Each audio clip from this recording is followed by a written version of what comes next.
Hey there, today I'm going to share with you one of our client success stories. Crown Financial Ministries does an event every year where they share with leadership, their vision for the coming year.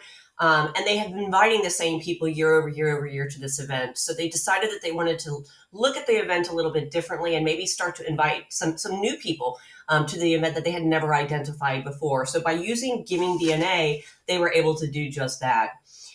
So because it was an event that really somebody already needed to be engaged with Crown Financial Ministries before they would even consider being invited to that event, they wanted to make sure that there was an engagement to the organization already, as well as a net worth, because they're trying to identify those higher net worth individuals to invite to that event.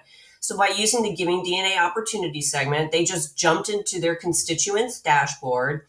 And the first thing they did, because they wanted to look at people who were more highly engaged the organization, is we create an RFM score when we screen a file. We create a lot of additional data that a normal traditional wealth screening doesn't. I know traditional wealth screenings also can create an RFM score, but because we look at and ingest that entire gift file, we actually give you many other opportunity segments, which I've shared through several of these other videos and emails that I've been sending to you. But for this particular success story, we used RFM score. So I wanted to grab those that were high and medium. And so you can see here, I'm looking at 18,000 constituents, but when I apply my high and medium score, that criteria, now I'm only looking at a little over 2,000 people who met the criteria of the higher RFM score.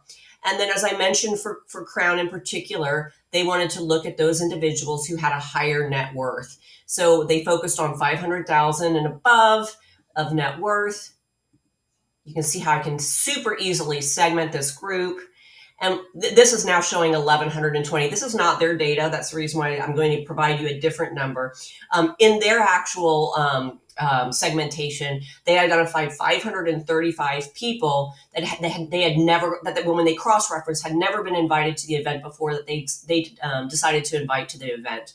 Cool story here.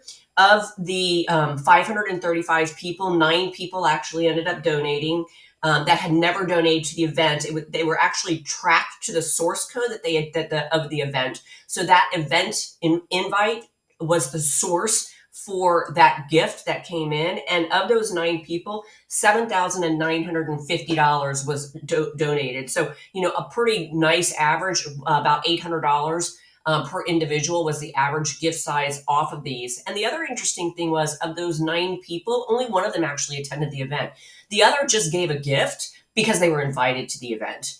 The event total from the previous year to this year, there was about a 17% uplift. While not all of that can be attributed to GivingDNA, they feel like a good portion of it was attributed to GivingDNA and being able to do that segmentation to really talk to the right audience and make sure that event is successful. If you're interested in learning more, please feel free to reach out.